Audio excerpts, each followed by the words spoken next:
খবর মানে আপনার কথা, খবর মানে আপনার সমস্যা, আপনার প্রতিদিন দিন নামচার যেগুলোকে আপনাকে রোজ ফেস করতে হয় তারই ঝলক।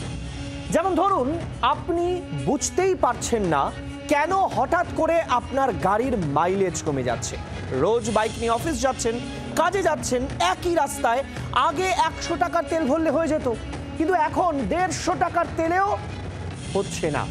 বুঝতে পারছেন, কিন্তু বুঝতে পারছেন না কেন হচ্ছে। প্রতি লিটারে 17-18 কিলোমিটার চলে যেতেন অনায়াসে, এখন লিটারে 13-14 কিলোমিটারও যেতে পারছেন না। কারো আবার মাইলেজ কমে দাঁড়িয়েছে মাত্র 8 থেকে 9।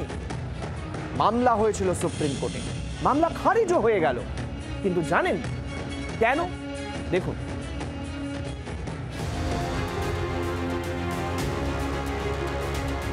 যেসব গাড়ি E20 পেট্রোলের জন্য উপযুক্ত নয় তাদের জন্য যেন সাধারণ পেট্রোল পাওয়া যায়, এমনই দাবি করে জনস্বার্থ মামলা দায়ের হয়েছিল সুপ্রিম কোর্টে। কিন্তু শুনানির পর জনস্বার্থ মামলা খারিজ করে দিল সুপ্রিম কোর্ট।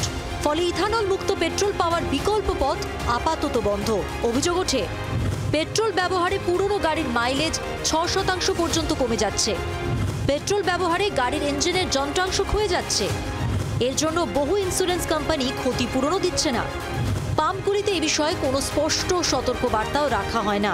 অভিযোগকারীর সওয়ালের প্রেক্ষিতে কেন্দ্রের অ্যাটর্নি জেনারেল জানান, এই নীতি সব দিক বিবেচনা করেই তৈরি হয়েছে। এই নীতিতে দেশের আখ চাষিরা বিপুল লাভবান হচ্ছেন। এখন প্রশ্ন হলো, এই ইথানল মিশ্রিত পেট্রোলে কি জড়িয়ে আছে অন্য কোনো গন্ধ? ব্যুরো রিপোর্ট, জি 24 ঘন্টা। বাংলার আওয়াজ, বাঙালির আবেগ, জি 24 ঘন্টা।